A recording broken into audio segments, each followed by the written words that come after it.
యాదాద్రి భువనగిరి జిల్లా నారాయణపురం మండల కేంద్రంలోని ఎంఆర్ఓ కార్యాలయం ఎదుట రైతు సంఘాల నాయకులు రైతులు ధర్నా నిర్వహించారు. రీజనల్ రింగ్ రోడ్ పాత అలైన్మెంట్ అమలు చేయాలని వారు ప్రభుత్వాన్ని డిమాండ్ చేశారు. రైతు సంఘాల నాయకులు మాట్లాడుతూ రైతులకు ఎలాంటి స్పష్టత లేకుండా సర్వే నెంబర్లతో కూడిన మ్యాప్ను అధికారులు సరిగ్గా ఇవ్వలేదని, పాత అలైన్మెంట్ ప్రకారం మాత్రమే రోడ్డు నిర్మాణం చేపట్టాలని కోరారు.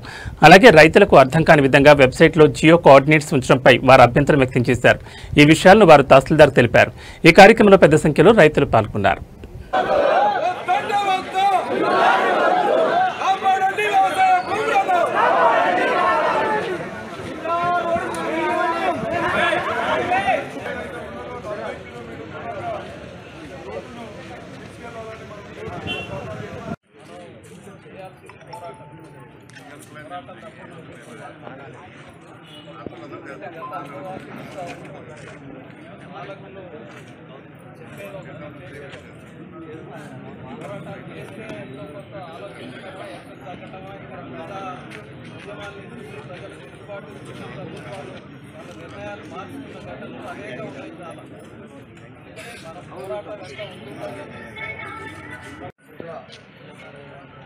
సమావేశానికి ధర్నా కార్యక్రమానికి చేసినటువంటి రైతులందరికీ మరియు రైతు నాయకులకు అందరికీ కూడా పేరు పేరున ధన్యవాదాలు తెలియజేసుకుంటూ, ఈరోజు ప్రభుత్వం 3 సార్లు 4 సార్లు సర్వే చేసింది.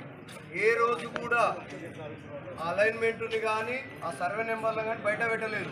అది బడా వ్యాపారస్తులకు, పారిశ్రామికవేత్తలకు ఉపయోగపడే విధంగా మార్చి పేద రైతులను పొట్టగొట్టడానికి ప్రయత్నం చేస్తున్నది ప్రభుత్వం. ఎప్పుడైనా కనీసం ఒక్కరోజు కూడా 3-4 సార్లు చేసినప్పుడు ఏ రోజు ఏడంగా పోతుందో ఎక్కడ చెప్పలేదు. ఈ దివీస్ కంపెనీ కానీ ఇక్కడ పెద్ద పెద్ద బడా కంపెనీలకు, బడా వ్యాపారవేత్తలకు, రాజకీయ నాయకుల భూములు పోకుండా కాపాడుకోవడం కోసం ఈ పేద రైతులను పొట్టగొడుతున్నారు. వీళ్ళు రైతులు ఈ భూమి కోల్పోయే రైతులందరూ కూడా వ్యవసాయమే జీవనాధారంగా బతుకుతూ తరతరాలుగా వచ్చినటువంటి భూములు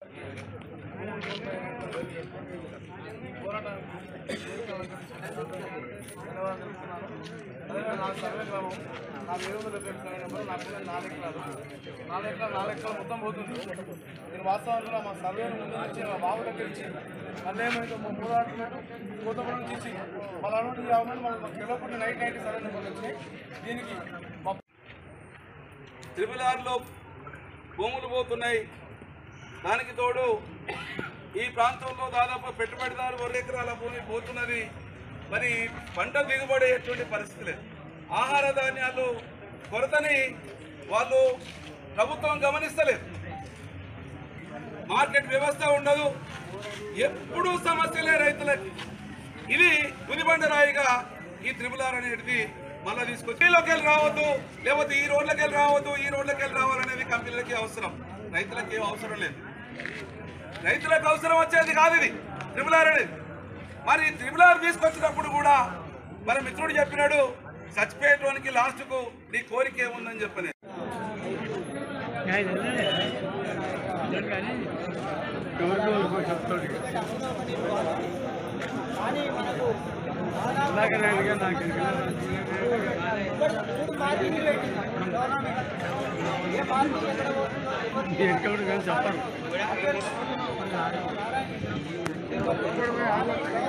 చెప్పండి.